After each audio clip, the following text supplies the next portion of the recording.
Use of dry framing covered by sheathing under TruWood siding results in the best performance and appearance. We recommend wood-based sheathing for all of our lap products. Building paper is recommended under lap siding to prevent air and water infiltration. Consult your local building codes for your exact requirements. Refer to the installation instructions for detailed information on the application of your specific siding style.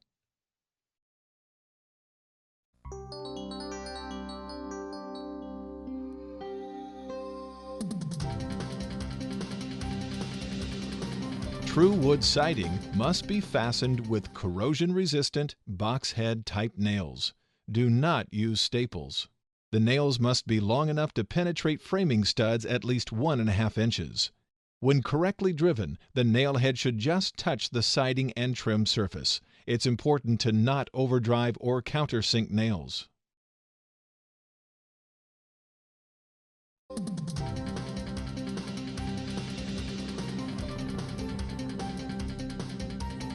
Position panels squarely over framing so that vertical joints will be centered over framing studs.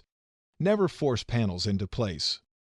At horizontal panel joints, we recommend you use Z-flashing. All vertical lap joints must fall on framing and be nailed per our specifications. Nail panels 1/2 inch to 5/8 inch in from the overlap edge to secure joint to stud.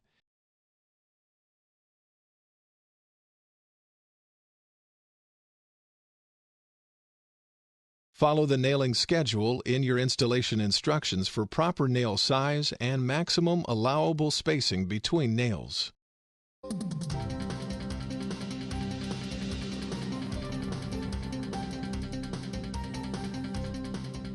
When applying self-aligning lap siding, nail a starter strip at the sill plate, level and install the first course, being sure to overlap the starter strip. Place the self-aligning lap edge on top of each additional course, making sure that it rests flat on the lower piece. Be sure to nail 5/8 inch to 3/4 inch up from the drip edge and penetrate both pieces of siding and trim. Periodic level checks are necessary to assure that lap siding and trim remains level.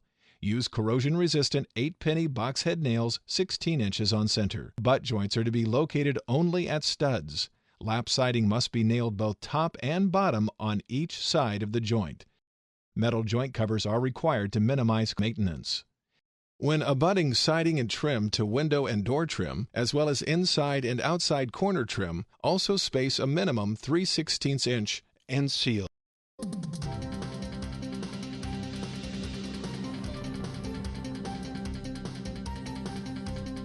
Start application of Sherlock lap siding by ripping off the top edge to provide an interlock starter strip. Place 1 nail per lap piece on all studs. Place each nail on the scored nailing guideline to ensure proper concealment on succeeding courses. Concealed nails need to be flush to ensure proper interlock fit. Concealed nails need to be flush to ensure proper interlock fit. Face nail through both courses at all butt joints.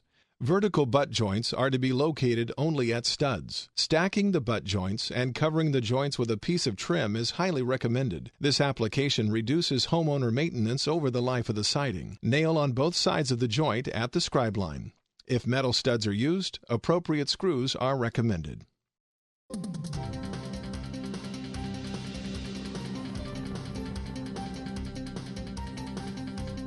Before applying premium lap siding products, rip the bottom 4, 5, or 8-inch lap from the piece, eliminating the machine edge on the bottom.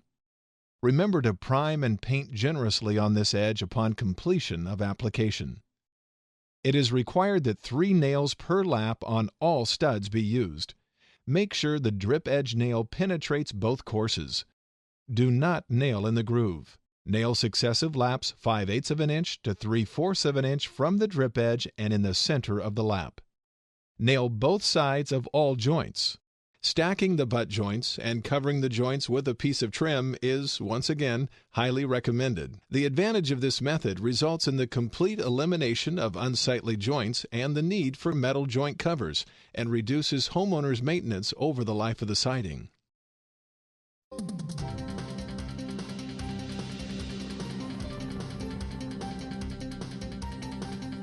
There are 7 different patterns available in Designer Shake.